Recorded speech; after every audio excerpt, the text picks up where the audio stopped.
فرمایا لم نجعل الارض مهادا والجبال اوتادا وخلقناكم ازواجا وجعلنا نومكم سباتا وجعلنا الليل لباسا وجعلنا النهار معاشا وبنينا فوقكم سبعا شدادا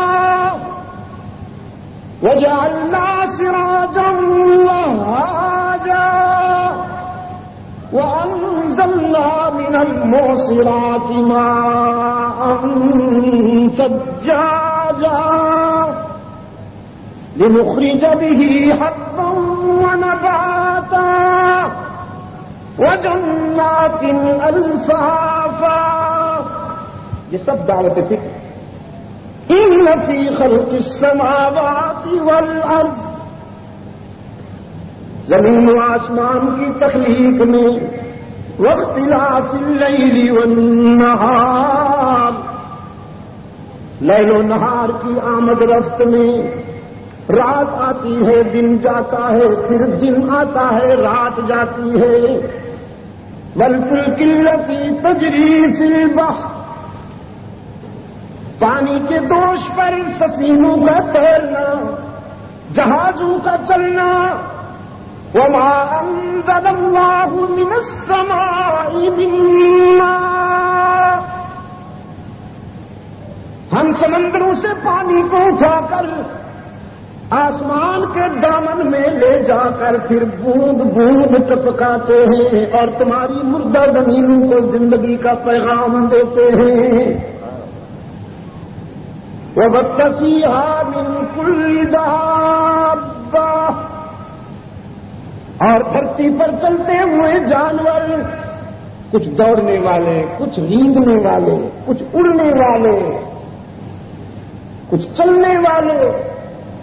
وَبَثَّ فِيهَا مِن كُلِّ دَابَّةٍ وَتَصْرِيفِ الرِّيَاحِ، ہواؤں کا چلنا، سرسر کی شوخیاں، صبا کی لطافیں، وَالسَّحَابِ الْمُسَخَّرِ بَيْنَ السَّمَاءِ وَالْأَرْضِ، بادلوں کے قافلے رواں دواں، آزاد نہیں پابند. کس کے حکم کے پابند؟ لآیات لقوم یعقلون. یہ سب دعوت فکر.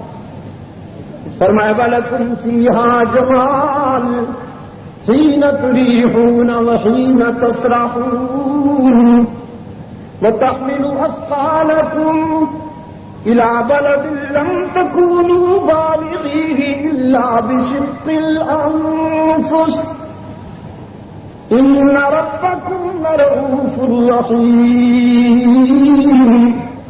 وَالْخَيْلَ وَالْبِغَالَ وَالْحَمِيرَ لِتَرْكَبُوهَا وَزِينَةً وَيَخْلُقُ مَا لَا تَعْلَمُونَ. یہ جانور، یہ مویشی، تمہارا بوجھ اٹھانے والے، تمہاری سواری بننے والے، اپنا گوشت پیش کرنے والے، دودھ پلانے والے.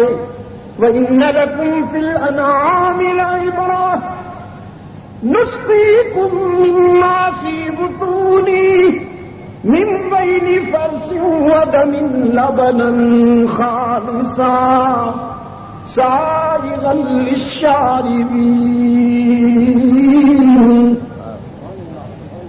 دودھ پی تو جاتے ہو، کبھی سوچو بھی تو. جانور بن کر دودھ نہ پی جایا کرو. انسان کی حیثیت سے چند لمحے سوچا تو کرو، کس نے بھیجا، کہاں سے. تمہارے جانور کی رنگت منفی، فضلہ بدبودار، اس کی رگوں میں دوڑنے والا خون سرخ، انہی پراسس سے گزر کے آیا ہے یہ. لیکن تمہارے گلاس میں آنے والے دودھ میں وہ کون ہے جو تمہارے جانور کی رنگت کو بھی شامل نہیں ہونے دیتا، اس کے فضلے کی بو کو بھی شامل نہیں ہونے دیتا، خون کی سرخی کو بھی شامل نہیں ہونے دیتا، اس نے جو چارہ کھایا ہے چارے کی رنگت کو بھی شامل نہیں ہونے دیتا. ان سی چیزوں میں سے مثبت لبنن خالصا سائغا للشاربین، خوش رنگ اور خوش ذائقہ دودھ پلانے والا کون؟ ہاں ذرا ہی تو ضرب لگائیے تاکہ اللہ بھی کے بیماروں کو شفائے کاملہ عطا فرمائے۔ یہ سب دعوت فکر کی ہے قرآن کریم۔